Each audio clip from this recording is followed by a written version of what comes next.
여러분, 부모님이 돌아가셨을 때 장례만 잘 치르면 끝이라고 생각하시면 절대 안 됩니다. 그때부터가 진짜 시작입니다. 사망신고, 은행 계좌 정리, 카드와 휴대폰 해지, 보험금 청구, 유종연금 신청, 그리고 상속과 세금 신고까지. 단 한 가지라도 놓치면 수백만 원이 날아가고 여러 개가 겹치면 3천만 원 가까운 손해가 생길 수 있습니다. 오늘은 부모님 돌아가시고 사망신고 후에 절대 놓쳐서는 안 되는 10가지에 대한 영상을 준비했습니다. 한 가지씩 먼저 짚어드릴게요. 바로 메모해 보세요. 첫째, 사망신고입니다. 3일 안에 하지 않으면 과태료가 나오고 무엇보다 화장 허가증을 받을 수 없어 장례가 지연됩니다. 둘째, 119 신고와 병원 연락 구분입니다. 갑작스러운 사망은 119, 투병 중이던 경우는 담당 의사에게, 전화 한마디 표현 차이로 경찰 조사 여부가 갈립니다. 셋째, 화장장 예약입니다. 빈소보다 먼저 잡아야 하며 관내 여부에 따라 비용이 몇 배 차이 납니다. 넷째, 금융계좌와 자산 조회입니다. 금융감독원의 안심상속 원스톱 서비스로 숨은 예금, 적금, 주식, 자동차까지 조회해야 놓치지 않습니다. 다섯째, 신용카드와 휴대폰 해지입니다. 정지하지 않으면 연회비, 요금제, 단말기 할부금이 계속 빠져나갑니다. 여섯째, 보험금 청구입니다. 사망보험금, 실손 마지막 진료비 등은 청구해야만 지급되고 법적으로 소멸시효가 있습니다. 일곱째, 유종연금 신청입니다. 국민연금이든 공무원연금이든 신청한 달부터 지급이 시작되니 하루라도 늦으면 그만큼 줄어듭니다. 여덟째, 상속 선택입니다. 상속폭이나 한정승인은 3개월 안에 법원에 신청해야 부모님의 빚을 떠안지 않습니다. 아홉째, 상속세 신고입니다. 재산이 많지 않아도 반드시 신고는 해야 하고 지연 시에 가산세가 붙습니다. 10번째, 지원제도와 경조사비 확인입니다. 기초생활수급자의 장제급여, 국가보훈 대상자 국립묘지 안장, 직장과 종교단체의 지원금까지 직접 챙겨야 놓치지 않습니다. 여러분, 이 10가지를 놓치면 불필요한 돈이 새어나가고 가족의 마음은 더 지쳐갑니다. 반대로 알고 준비하면 비용은 줄이고 고인의 마지막 길을 더 평안하게 지켜드릴 수 있습니다. 이제부터는 68세 민철 씨의 사연을 소개드리면서 우리가 갑자기 부모님이 돌아가시는 상황을 맞닥뜨렸을 때 어떻게 대처해야 하는지 모두 알려드립니다. 우리 나이대에 한 번은 알아야 할 아주 중요한 이야기입니다. 놓치지 마시고 끝까지 들어보세요. 그리고 오늘 주제가 마음에 드신다면 구독과 좋아요를 눌러주세요. 그럼 바로 민철 씨의 사연을 소개해드립니다. 68세 민철 씨는 아침 일찍 어머니 방에 들어갔다가 다급히 아들에게 전화를 걸었습니다. 민수야, 너희 할머니가 숨을 안 쉬신다. 어떻게 한다니? 아버지, 진정하시고요. 일단 119에 신고하세요. 아니, 112에 해야 하는 것 같아요. 언젠가는 나도 마주해야 할 일이 되겠지라고 생각했지만 민철 씨는 막상 이런 일이 닥치자 머릿속이 하얗게 되어 아무 생각도 나지 않았습니다. 오늘은 정말 중요한, 그리고 누구나 한 번은 겪게 될 수 있는 이야기를 해보려고 합니다. 이제 5, 60대 이상이신 분들이라면 어느 날 아침 부모님 댁 문을 열고 들어갔을 때 이미 돌아가셨으면 어떻게 해야 하나, 부모님 걱정을 한 번쯤은 해보셨을 거라 생각합니다. 생각하기도 싫지만 바로 이런 상황이 60세가 넘으면 언제든 일어날 수 있는 현실입니다. 통계청 자료에 따르면 우리나라에서 집에서 돌아가시는 분들이 전체 사망자의 15% 정도로 2023년 기준 1년에 약 5만 5천 명이 집에서 인생의 마지막을 맞이하게 됩니다. 그런데 문제는 대부분의 사람들이 이런 상황에서 어떻게 대처해야 할지 전혀 모른다는 것인데요. 얼마 전에 60대 중반의 어떤 분이 눈물을 흘리며 이런 말씀을 하셨습니다. 정말 아무것도 몰랐어요. 어머니 마지막 가시는 길에 경찰서에서 조사받고 사체검안서 받느라 25만 원 더 내고 화장장 예약 못해서 며칠을 더 기다렸어요. 그 비용만 300만 원이 더 나갔는데 미리 알았더라면 좋았을 것 같아요. 실제로 서류 하나 빠뜨려서 화장장 예약이 일주일 늦어져 장례식장비만 300만 원 추가로 낸 가족. 119 신고할 때 한마디 잘못해서 경찰 조사를 4시간이나 받은 가족. 상속 절차를 몰라서 3개월 시한을 놓쳐 5억 원 빚까지 떠안게 된 가족. 각종 지원금이 있는 줄 모르고 혼자 다 감당해서 800만 원을 쓴 가족도 있습니다. 정말 안타까운 일입니다. 이 모든 일들이 미리 알았더라면 충분히 피할 수 있는 일들이기 때문인데요. 반대로 미리 준비한 분들은 어땠을까요? 천안의 조영숙 씨는 오늘 말씀드릴 방법들을 모두 활용해서 200만 원으로 3일장을 치렀습니다. 오히려 더 정성스럽게 부모님을 보내드릴 수 있어서 좋았다고 말했습니다. 창원의 김정자 씨는 시아버지가 6.25 참전용사라는 걸 알고 국립묘지에 안장해서 장례 비용이 거의 들지 않았고 오히려 나라에서 지원금까지 받았습니다.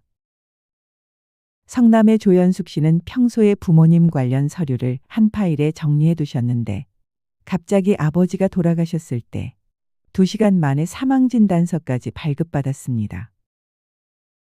이게 바로 아는 것과 모르는 것의 차이입니다. 똑같은 상황인데 어떤 가족은 800만 원을 쓰고 스트레스를 받고 어떤 가족은 200만 원으로 평안하게 장례를 마무리합니다. 그런데 여기서 더 중요한 건 돈 문제가 아닌데요.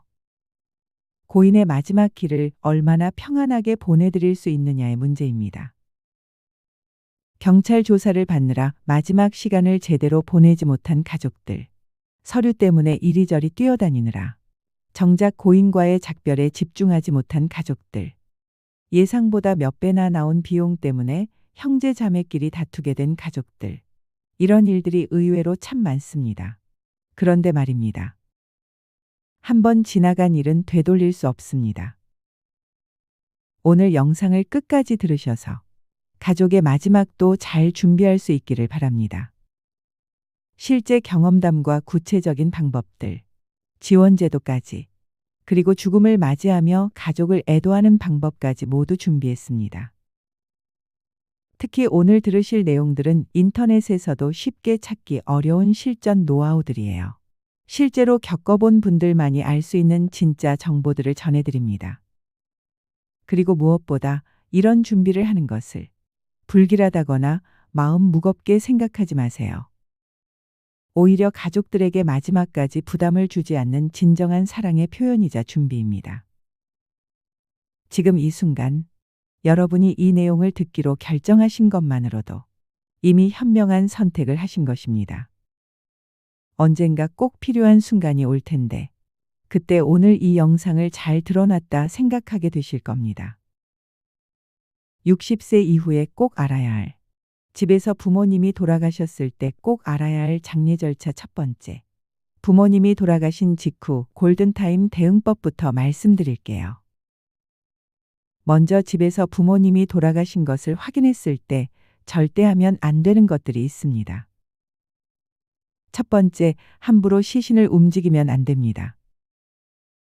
많은 분들이 병원으로 빨리 가야 한다거나 편한 곳에 눕혀드려야겠다고 생각해서 시신을 옮기려고 하는데요. 이게 나중에 경찰 조사로 이어질 수 있음을 아셔야 합니다. 실제로 서울 강남구에 사시는 김춘혜 씨는 새벽에 돌아가신 시어머니를 발견하고 놀란 마음에 시어머니를 거실에서 침실로 옮겨드렸습니다. 그런데 119 구급대가 와서 보고 현장이 변경됐다며 경찰 신고를 했는데요. 결국 춘혜 씨는 경찰서에서 3시간 동안 조사를 받았습니다. 나중에 하는 말씀이 어머니를 편하게 누워드리고 싶었는데 그게 이렇게 될 줄 몰랐다고 후회를 하셨습니다. 또 다른 경우로 경기도에 사시는 김태수 씨는 아버지가 화장실에서 돌아가신 걸 발견했습니다. 누가 보기에 민망하다는 생각에 침실로 옮겼다가 경찰 조사를 받게 되었는데요. 태수 씨는 당시의 기억을 떠올리며 경찰이 왜 아버지를 옮겼느냐고 계속 물어봐서 당시에 너무 정말 힘들었다고 말했습니다. 두 번째, 성급하게 모든 사람에게 연락하면 안 됩니다. 놀란 마음과 슬픔에 젖어서 친척들에게 다 연락하면 집안이 아수라장이 됩니다. 특히 나이 드신 분들이 오셔서 울고불고 하시면 정작 중요한 절차들을 놓치게 돼요. 연락에도 순서가 있습니다.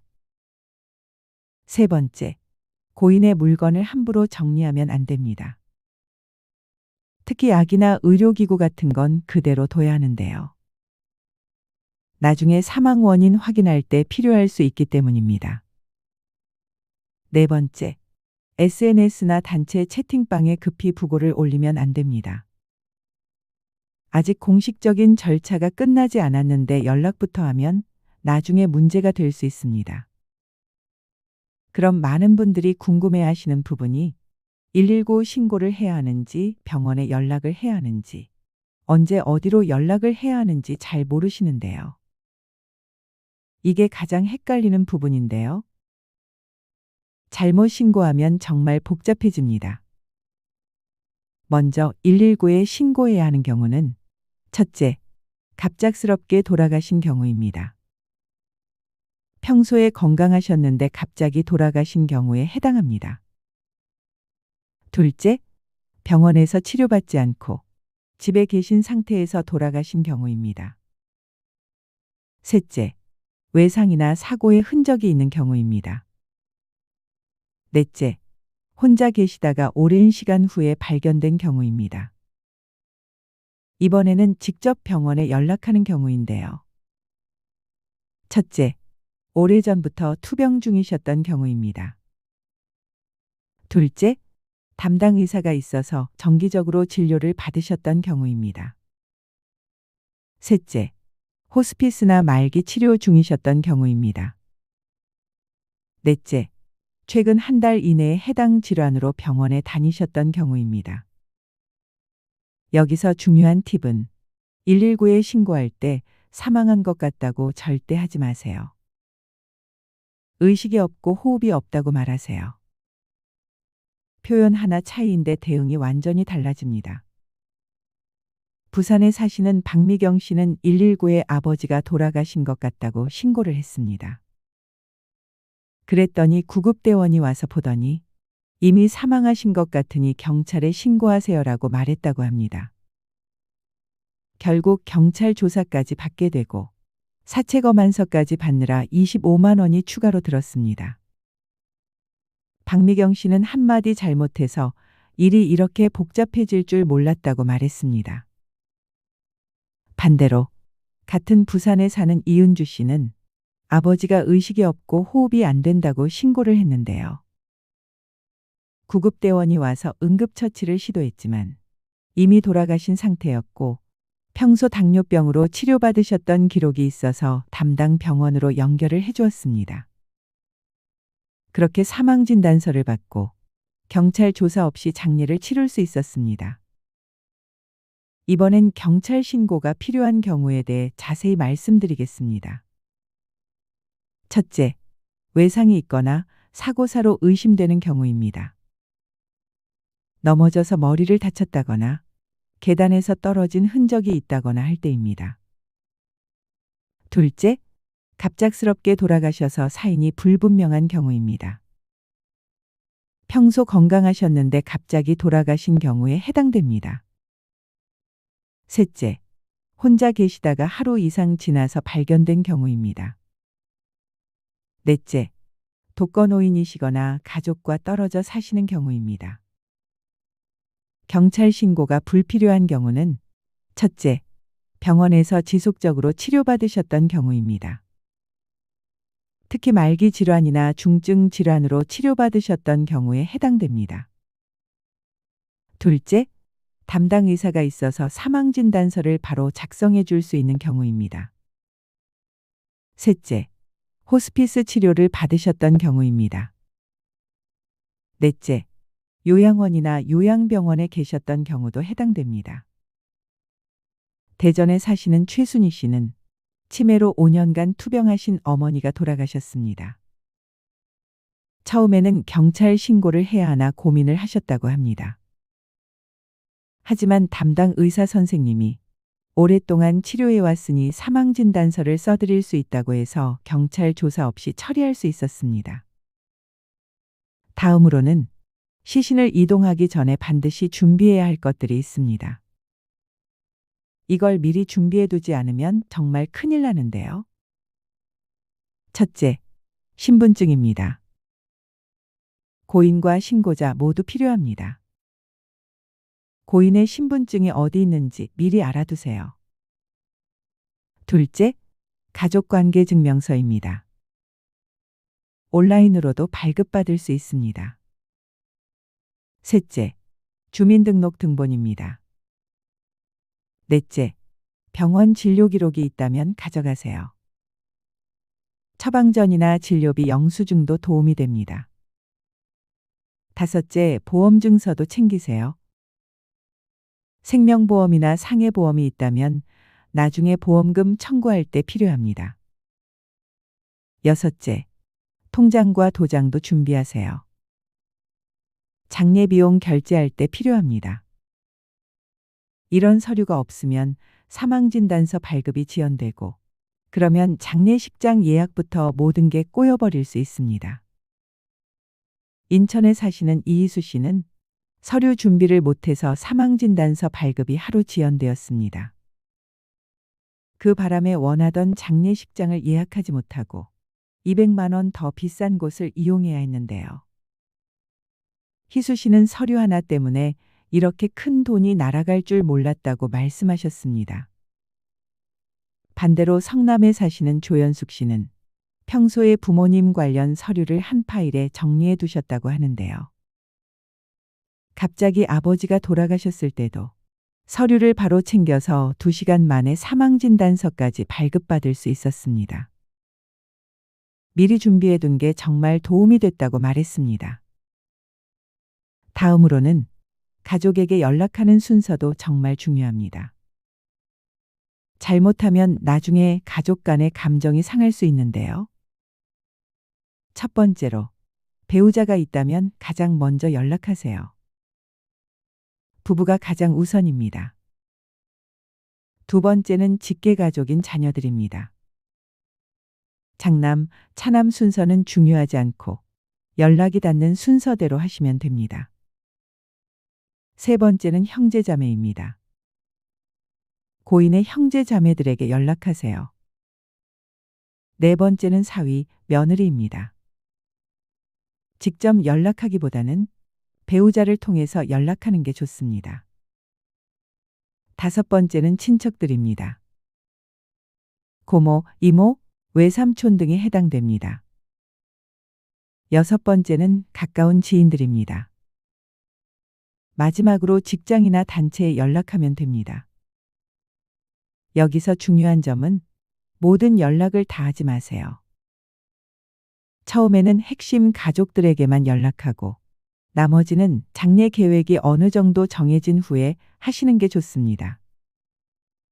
광주에 사시는 정태수 씨는 아버지가 돌아가셨을 때 너무 당황해서 친척들에게 다 연락했다고 하는데요.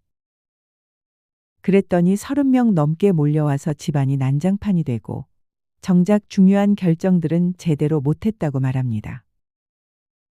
차근차근 순서대로 했으면 좋았을 텐데 경황이 없었다며 후회하셨다고 합니다.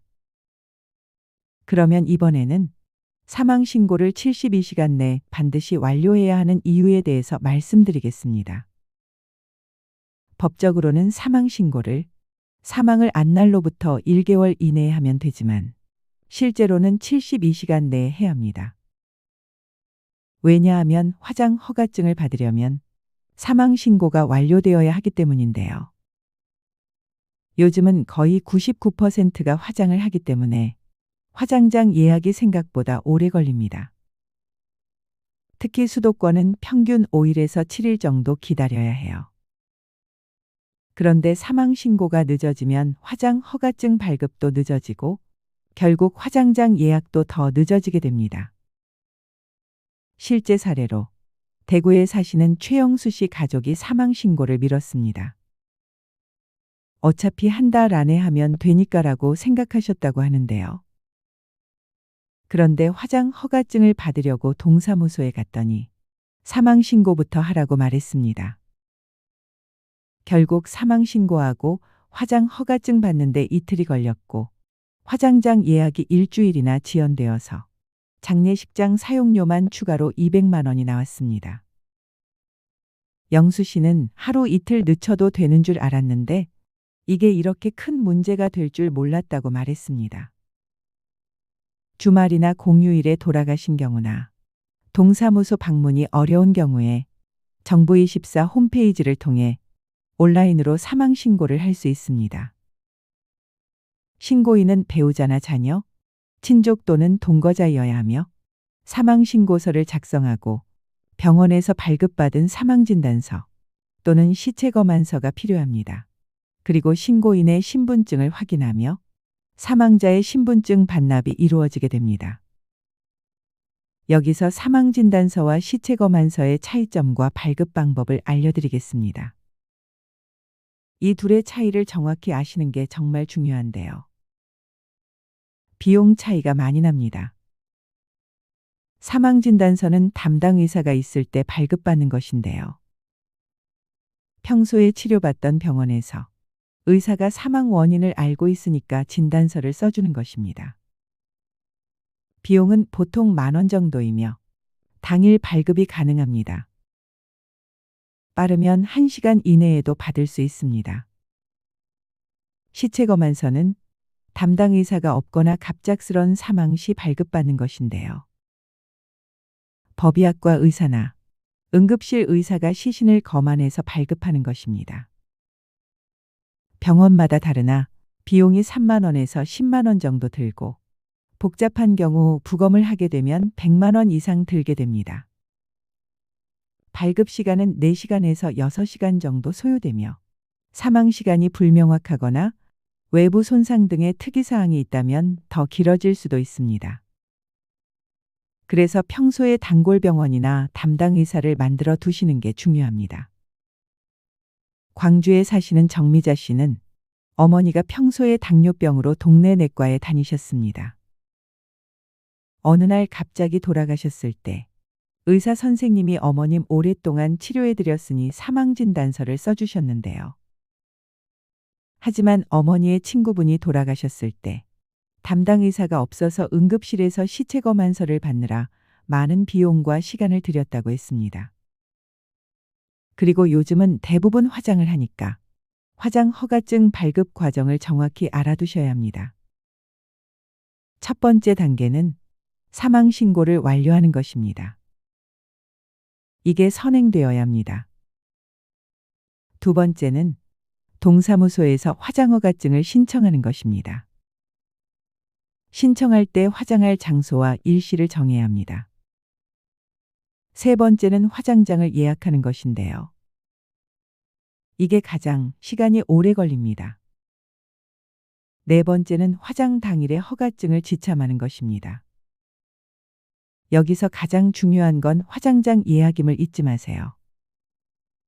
수도권 기준으로 평일은 5일에서 7일, 주말은 10일에서 2주일까지 기다려야 할 때도 있습니다. 수원에 사시는 한철수 씨는 화장장 예약이 이렇게 오래 걸릴 줄 몰랐다고 말씀하셨습니다. 3일장으로 계획했는데 화장장 예약이 일주일 후에야 가능해서 결국 6일장이 되었는데요. 장례식장 사용료만 하루에 50만 원씩 추가로 나가서 총 300만 원이 더 들었다고 합니다. 이럴 경우에 사실 장례식장 빈소는 열지 않지만 이용할 수도 있습니다. 지역이나 시설마다 상이하나 안치료는 1일 10만 원 내외입니다.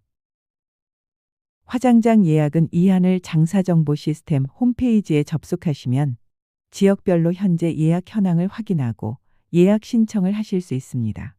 가장 먼저 가능한 화장 회차를 먼저 확보하시고 사망일 현재 관내 자격이 되는지 주민등록 요건을 확인하세요. 관내와 관외의 화장 비용은 10배의 차이가 있습니다. 지역에 따라 관내는 10만 원에서 15만 원, 관외는 100만 원의 화장 비용이 발생하니 이 부분도 미리 잘 챙기시면 좋겠습니다. 이어서 각종 카드와 통장 정지 신청 타이밍에 대해서 말씀드리겠습니다. 이것도 타이밍이 정말 중요한데요. 즉시 정지해야 할 것들부터 말씀드릴게요. 신용카드는 바로 정지하세요. 카드 고객센터에 사망 사실을 알리고 즉시 정지를 요청하세요. 최근 세계원 자동결제 내역도 이메일이나 문자로 받아두세요. 나중에 정리할 것들도 있습니다. 은행을 방문해서 사망한 고인의 계좌 지급정지, 자동이체 중단을 신청하세요. 이때 사망진단서, 신고자 신분증, 가족관계증명서가 필요합니다. 적금통장도 마찬가지고요. 보험계좌는 보험금 청구 절차가 끝난 후에 정리하시면 됩니다. 가장 중요한 것은 고인 명의의 계좌에서 돈을 빼면 안 됩니다. 좋은 의도라도 나중에 분쟁이 될 수 있습니다. 장례비는 유족이 먼저 결제하고 영수증을 보관하세요. 장례를 마치고 나서 금융감독원 통합조회로 남은 자산과 빚을 한 번에 확인할 수 있습니다. 그러면 이어서 장례 준비와 비용 절약 방법들도 함께 말씀드리겠습니다. 예전에는 자택에서 장례를 치르는 분들도 계셨지만 요즘은 거의 99%가 장례식장을 이용합니다. 장례식장의 장점은 첫째, 모든 편의시설이 완비되어 있다는 점입니다. 빈소, 접객실, 주방, 화장실, 주차장까지 잘 되어 있어서 편리합니다. 둘째, 조문객을 맞이하기가 편리합니다. 음식 준비부터 접대까지 다 해주기 때문입니다. 셋째, 전문 업체 서비스를 받을 수 있는데 장례지도사가 있어 모든 절차를 도와줍니다. 넷째, 위치가 좋습니다. 대부분 교통이 편한 곳에 있어서 조문객들이 찾아오기 쉽습니다. 장례 비용이 어느 정도 드는지도 많이 궁금하실 텐데요.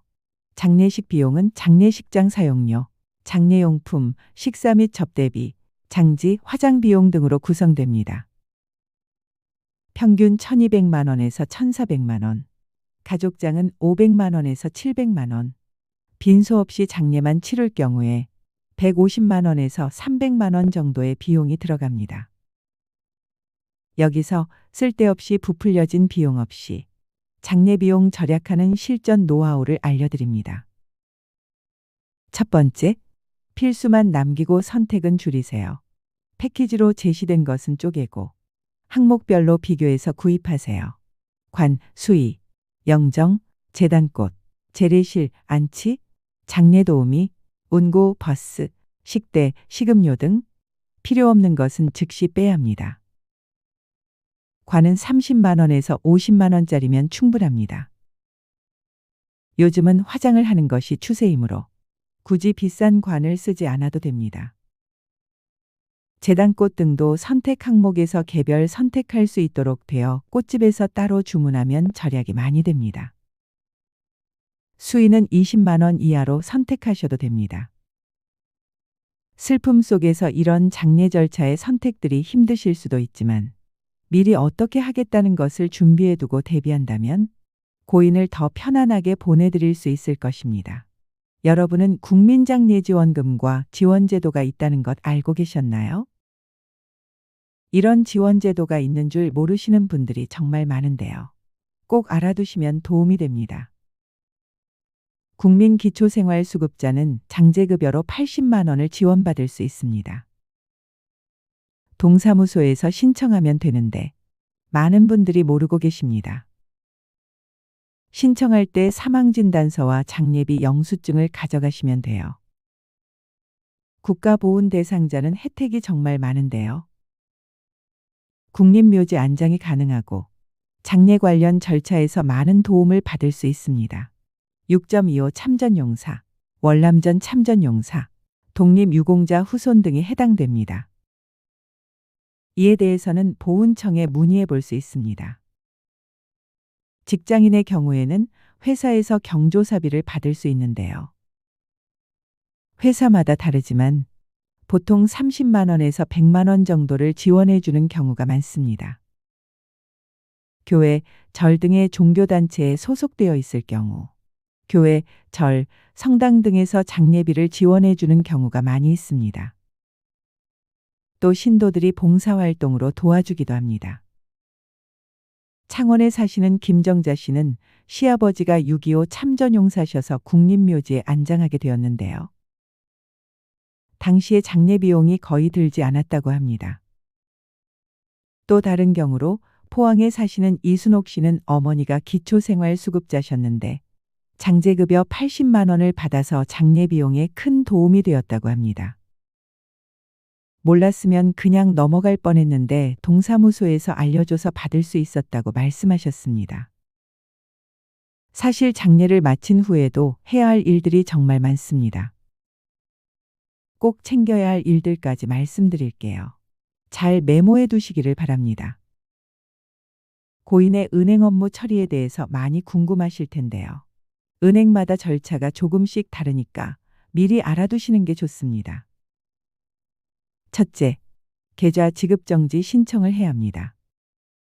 고인 명의의 모든 계좌에서 돈이 빠져나가지 않도록 즉시 막는 것입니다. 은행에 사망진단서와 신고자 신분증을 가지고 가시면 당일 처리가 가능합니다. 둘째, 잔액 확인 및 명세서 발급을 받아야 합니다. 각 계좌별로 정확한 잔액이 얼마인지 확인하고 최근 몇 개월간 거래 내역도 출력해서 받아두세요. 나중에 상속세 신고할 때도 필요합니다.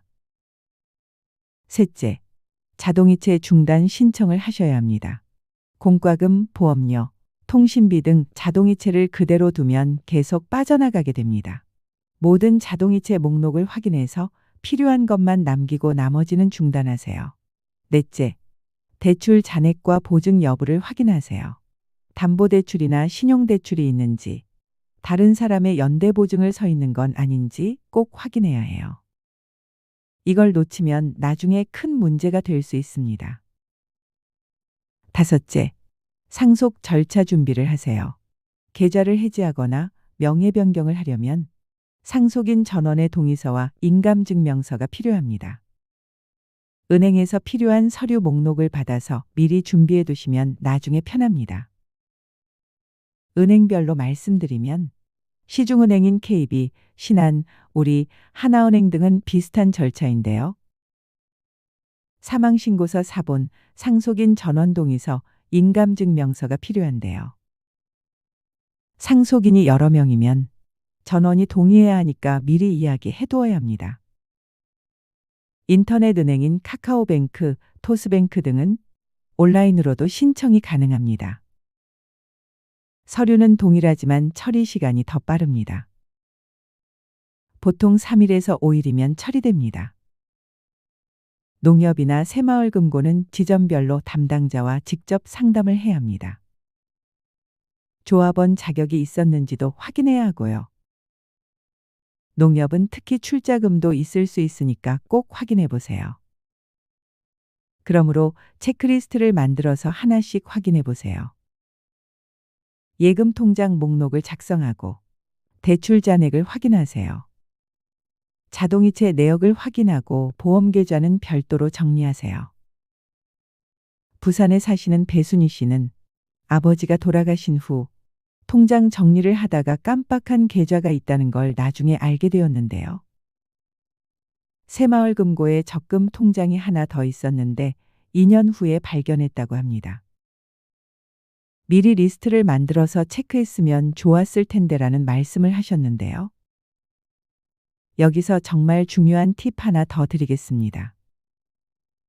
정부24에서 제공하는 안심상속 서비스를 이용하시면 고인 명의의 금융계좌, 부동산, 자동차, 세금, 연금 등을 한 번에 확인할 수 있는데요. 상속인이면 누구나 신청할 수 있기 때문에 놓친 재산이 없는지 확인해 볼 수 있습니다. 그리고 연금이나 보험금 청구도 정말 중요해요. 시한이 있으니까 빨리 처리하셔야 해요. 이거 놓치면 정말 큰 돈을 잃을 수 있거든요. 국민연금을 받고 계셨다면 유종연금을 신청할 수 있습니다. 청구일로부터 역사나요. 최근 5년 이내에 급여분을 지급받을 수 있고 국민연금공단을 직접 방문하거나 온라인으로 신청할 수 있는데요. 배우자나 자녀가 받을 수 있는데 해당 조건이 있으니까 미리 확인해 보시기를 추천드립니다. 그 외에도 공무원연금이나 사학연금은 각 기관별로 문의하셔야 하는데요. 유종연금 조건이 국민연금과 다르니까 정확히 확인해야 해요. 생명보험은 보험증서를 확인하고 각 보험회사별로 서류를 제출하면 됩니다. 보험금 지급까지는 보통 일주일에서 2주일 걸리는데요. 사망 원인에 따라 지급액이 달라질 수 있으니까 약관을 꼼꼼히 확인해 보세요. 실손 의료보험도 챙겨야죠. 마지막 입원비나 치료비를 청구할 수 있습니다. 영수증 보관이 정말 중요하니까 버리지 마세요. 충주에 사는 김미경 씨는 아버지가 돌아가신 후 국민연금 유종연금 신청을 깜빡했습니다. 2년 후에 알게 되어서 그 기간 동안에 연금을 못 받게 되었는데요. 월 80만 원씩 2년이니까 총 1,900만 원 정도를 놓친 건데요. 이런 중요한 걸 왜 아무도 알려주지 않는지 모르겠다고 말씀하셨습니다. 반대로 수원에 사시는 유정희 씨는 미리 알아보시고 모든 절차를 빠짐없이 처리하셨어요. 국민연금, 유종연금, 생명보험금, 실손보험금까지 다 받아서 총 3천만 원 정도를 받으셨다고 하는데요. 미리 준비한 게 정말 도움됐다고 말씀하셨습니다. 그런데 여기서 가장 중요한 게 상속 문제인데요. 이건 정말 중요한 결정입니다. 잘못 판단하면 평생 후회할 수 있기 때문인데요. 상속 포기를 해야 하는 경우부터 말씀드리겠습니다. 첫째, 빚이 재산보다 확실히 많을 때입니다. 둘째, 복잡한 법적 분쟁이 예상될 때입니다. 셋째, 다른 상속인들과 관계가 좋지 않아서 문제가 될 것 같을 때입니다. 신청기한은 상속 개시를 안 날로부터 3개월인데요. 이 기한을 놓치면 자동으로 단순 승인이 돼서 빚까지 떠안게 될 수 있습니다. 한정 승인을 하는 경우는 첫째, 빚과 재산 규모를 정확히 모를 때예요. 둘째, 재산이 있기는 한데 빚도 있을 때. 셋째, 사업을 하셨는데 상황을 정확히 파악하기 어려울 때예요. 한정 승인을 하면 상속받은 재산 범위 내에서만 빚을 갚으면 되거든요. 역시 3개월 이내에 신청해야 해요. 실제 사례로 제주도에 사시는 한미래 씨 가족은 아버지가 건설업을 하셨는데요. 겉으로는 잘 사는 것 같았지만 실제로는 빚이 10억이나 있었습니다. 집과 상가 건물이 있어서 재산도 있었지만 빚이 더 많았는데요. 다행히 한정 승인을 해서 집만은 지킬 수 있었습니다. 미래 씨는 아버지가 빚이 이렇게 많은 줄 몰랐는데 한정 승인 덕분에 집까지 날릴 뻔한 걸 막았다고 말했습니다.